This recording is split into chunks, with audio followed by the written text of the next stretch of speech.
Generic greetings and welcome to the Museum of Mechanics Lockpicking. Today's beverage is a very nice traditional cup of tea. So welcome to the game. This is essentially a gathering, a curation, a museum, if you will, of different lockpicking mechanics systems and minigames throughout the years on many different games. It's something I've been aware of for quite some time, and I have a sort of interest in this sort of thing anyway, and it's nice to have this sort of archived. And, well, I thought we'd jump in and play a little bit of it. I've literally downloaded it, installed it, and I've done the first two lockpicks, so it's going to be sort of a bit of a surprise for myself as well. There is a free version available on itch.io, and there's also a paid-for Steam version. This is the latter. So anyway, with that said and done, let's have a quick look at this. So we go over to this placard here, and it says, welcome to the Museum of Mechanics Lockpicking. Okay, welcome. This is a browsable buffet of example mechanics for lockpicking. The intended audience is game developers seeking a deeper understanding of the ways this problem has been tackled in the past. The minigames here are simplifications. In most cases of the original games, if you find something interesting, I urge you to play the original to see its context. Fair enough.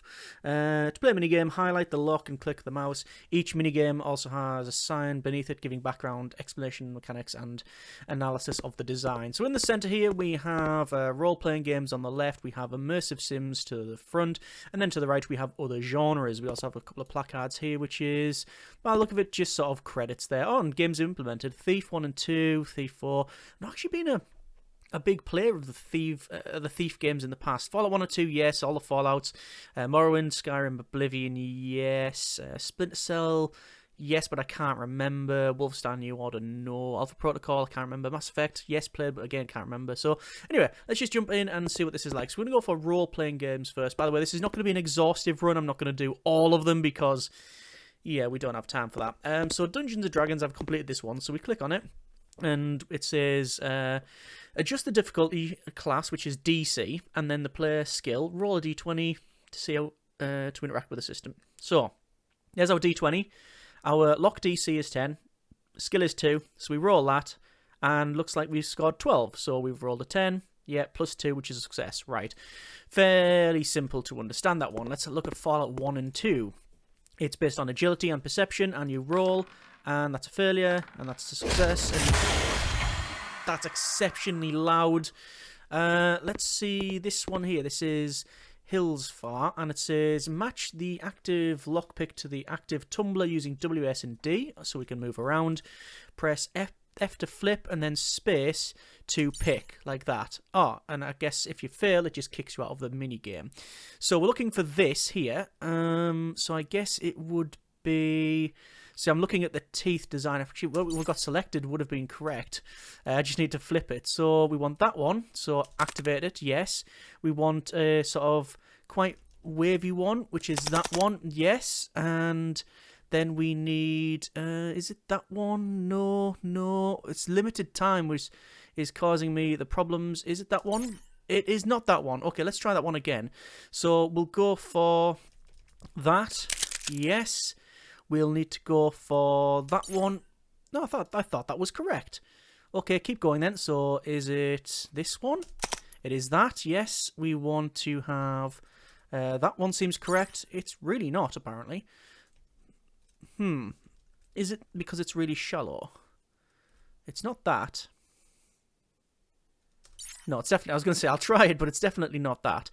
So we've got short and then a long one. So it needs to be the opposite of that. That one, yeah, and then we want, I'm not going to get this done because of the time, yeah, failed. Okay, so this is, if this is what it was like in the game, I can imagine this being quite difficult. That feels like that would have been correct. Yeah, I imagine this would have been quite difficult because of the time thing. So it's that one, followed by that one, followed by... time. Okay. Oh, that should be easy. So that's that one. Yeah. No. So that's the way I'm doing it at the moment. I'm looking on the left. That one. And then would it be that one? Yes! So I've got that one done. Right. So I think the best way to do it is, instead of looking at the locks on the bottom, this is how I managed to do that in time. So looking at the locks on the bottom and trying to look through them all, just look on the top left where your pick is, and then just use WSD and F to flip it to the right ones, and then compare that to the actual lock that we're doing. So it's you're not using all of the screen real estate, but at least I can look around. So yeah, it tells you Hills Far, 1989 by Westwood Studios. Gives you a bit of a background, the mechanics, and the analysis of it as well. That's pretty good. There's also a leaderboard as well, which you're not going to check out. Kingdom Come Deliverance. Yeah, we'll have a go at that one. It says, move the cursor into the target area using the mouse or left stick, and then press the D key or A button to rotate the lock. Keep it around. Oh, so it's like there. Oh, so is it lighting up? Is it like lighting up where we need to place this? I see. Right, so we have to place it in an area where it's sort of lit, and then keep rotating it, and that's easy enough. That's easy enough done. Mass Effect. Now, is this like a different, like a different grid? Yeah. And then you have to press space. No. Looks like you just go forward. Right. Didn't even need to read the instructions on that one. We just have to move it around. Fair enough. Is this matching pairs? Yeah, it's matching pairs. Okay, that's simple enough as well. Wizardry 6. Hit space or A to stop the reels and see if you get 4 green orbs. That's a fail. That's a fail. That's a success. Right, that's just brute force. Press the left and right keys to guess the correct sequence. So, left, left, left, left.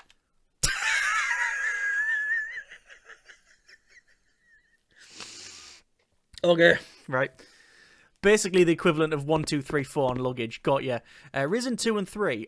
Move the lockpick, hitting the tumblers in the correct sequence to unlock the lock. If you hit the incorrect one, use the lock resets. Sorry, hit the tumblers in the correct sequence. Use A and D on the joysticks, move left.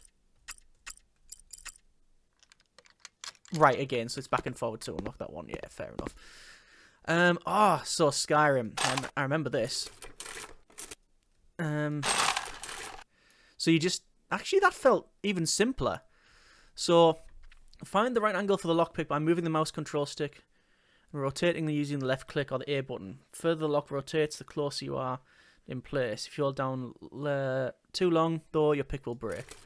So yeah, if you do that, it'll do that. And remember, in Fallout, I think, or Skyrim, it would make the pick rock like that.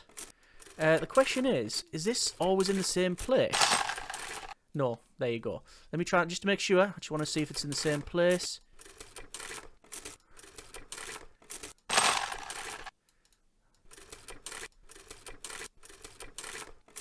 No, it's not. Okay, fair enough. Oblivion. Now I remember this. It's space and then space again. Yeah, so what you do is you have to put the pins up. Like that. But you have to make sure that you press space to push them up and then space to lock them. I don't think the sequence actually matters. It's space when it gets right to the top. Okay. And Anachronics, what's this? Use the up and down keys. Press space to hit a digit.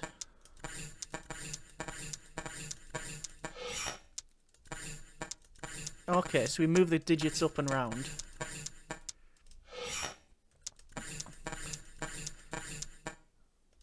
And there's like a stress meter on the left. Yeah, that's unlocked. So we've done all the role-playing ones. Interesting. Okay. A lot of those were sort of brute force, and the only ones I can really remember a lot on was probably the Mass Effect one. Yeah, well, the Mass Effect ones. And the Skyrim ones. And certainly the Oblivion as well. Immersive Sins. We've got Deus Ex, Thief, No One Lives Forever. Hold down the left mouse button to begin picking lock. More complicated locks in Thief 1 and 2 require you to switch lock picks. This will do it 50% done. Press the right mouse button to switch it. Don't understand. I really don't understand that one.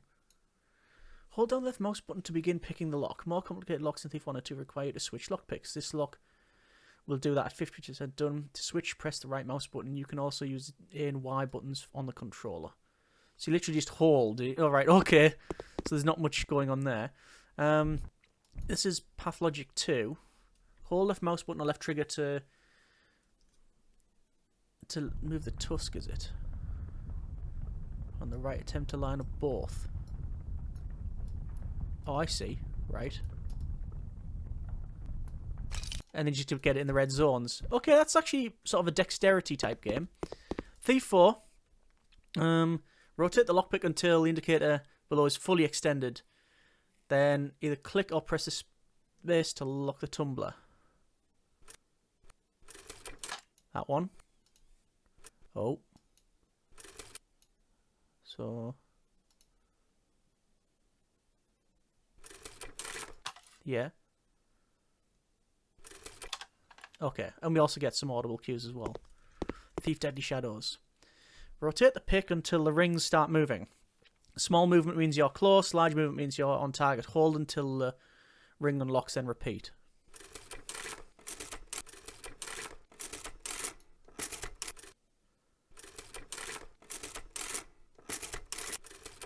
That looks really dodgy. Okay. So you basically turn it until this starts going.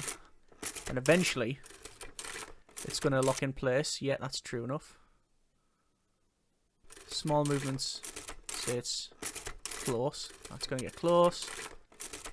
Need to move it back. There we go. It's getting close. And about there it seems.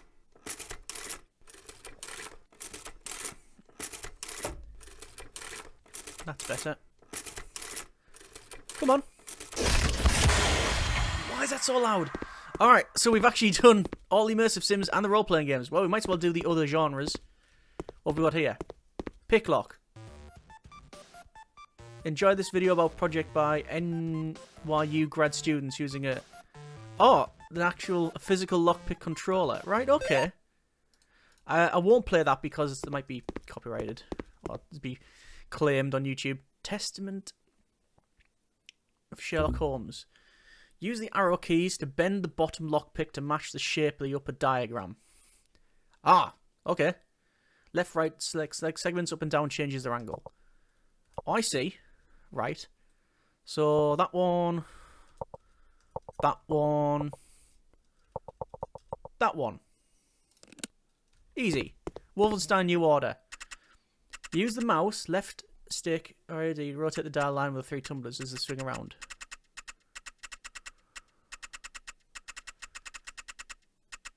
Use the mouse, left stick, or do the S&D keys. Align the 3 tumblers when they swing around. Ah. So you just have to keep your mouse over that. Right, simple enough. I did say these are simplifications of things, and it is out of context. Jenny Leclue. Detective View or something. Move the hair clips using dual SD. Joysticks will move slightly, then hold space. Right, so we're just finding the right bit. Repeat 4 times to unlock. Okay. Let's just find the right angle for the hair clip. Which, there can be many. So just keep, there we go, and that should be it. No. Yes. King's Heir, Rise to the Throne. Click the circle plates in order to retract the bars. Bars underneath each other can be pulled back, but any bar on top, another cannot be pulled back. Ah! Okay, there's actually a game I've played called, I think it's Hook, that I've played before. I'm sure it's called Hook. I played on Android. Right. Ones underneath can be pulled back. So, we can go for that.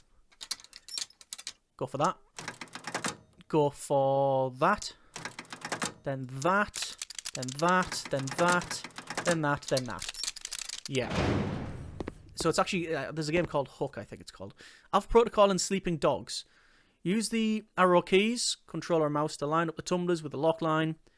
Then click A to lock the tumblers. Lock line.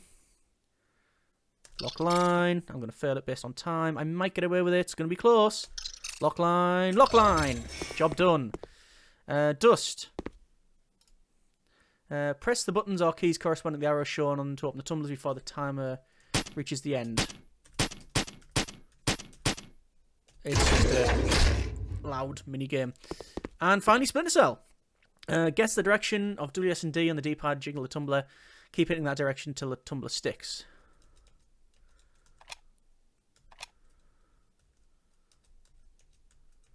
Okay. So it's down. This is left. Yeah. Up. And there we go, there's Splinter Cell. And I think... Have we completed it? Is that every single one done? Let's have another look around. Done. Done. Done, done. Done. Done. Yeah. Okay. There's all the role-playing games. All these are unlocked. Thief. Fairly confident that's us. I mean, obviously I didn't check out all the placards of these. And there we go. Well, that's... Unless there's another room somewhere. That's the game. Alright. Well... Oh, what's these as well? 2 games, a system of character skill rather than player skill. Yeah, that's fine. So, we've checked out... Can we open this door now? Oh, yeah, we can. What? Is it? Oh, is it? Oh, okay, so this is... I think to open this door, there's several things we have to go through. So we have to remember what we went through to open this door. So it's remembering the mechanics. Oh, I've lost it. Keep going, keep going. There's that one done. So that's the first one done. So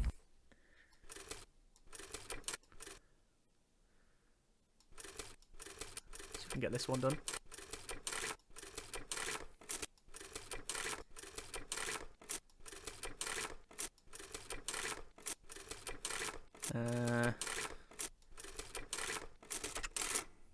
Did I break the lock there? That's done. This one was... That one. That one. That one. Ooh! The door to the room which contains... all the bloom. This is where the bloom is kept. Now we've just opened the door. Right. Fair enough. That is the way out. To be fair, it's quite dark in here, so you would, as you're coming outside in a sunny day, get that. Anyway, that's the Museum of Mechanics Lockpicking. Overall thoughts and feelings then. Well, it gets its excuses out early, I must confess. It does, to be fair, bill itself as a collection of lockpicking mechanics from several different games throughout the years, and is mainly for developers to see what design decisions were made and the reasons for it, and gives us examples of, obviously, the different lockpicking mechanics and minigames from several different systems. So I get that. I really do get that, and that's what it's built for, so fair point, well made. However, as a product for you to buy and really enjoy, I think there's some enjoyment here. I've certainly enjoyed going back and checking out certainly the games that I've played, but also it does give us different examples of lockpicking mechanics, which is pretty good. However, there's no getting away from it. It's quite short, and for me, the presentation is a little bit underwhelming / lackluster. I would have preferred it to be a bit more shiny, a bit more like ambient. There's no ambient soundtrack. There's just rough edges and stuff. You know, it is what it is, I think, is the fairest thing I can really say about it. But I do want to support this sort of thing because, quite frankly, it's a curiosity, it's an interest, so I don't mind highlighting it and showing you what it is like. As always, links in the description, you can check it out yourself. The only thing I haven't really done in this video is to go through and show you each of the individual placards which detail the design decisions, the reasons for it, the people involved, etc. And that is probably quite interesting as well. So certainly the ones that I've read are pretty good. But overall, yeah, it's pretty much what it builds itself to be, a collection of lockpicking systems and mechanics. So yeah, you might have found this interesting. Hopefully you have. If you want to check the game out yourself, then by all means, the link is in the description. As always, hope you have enjoyed the video. Thanks very much for watching. Comments in the comments. Take care, and generic partings.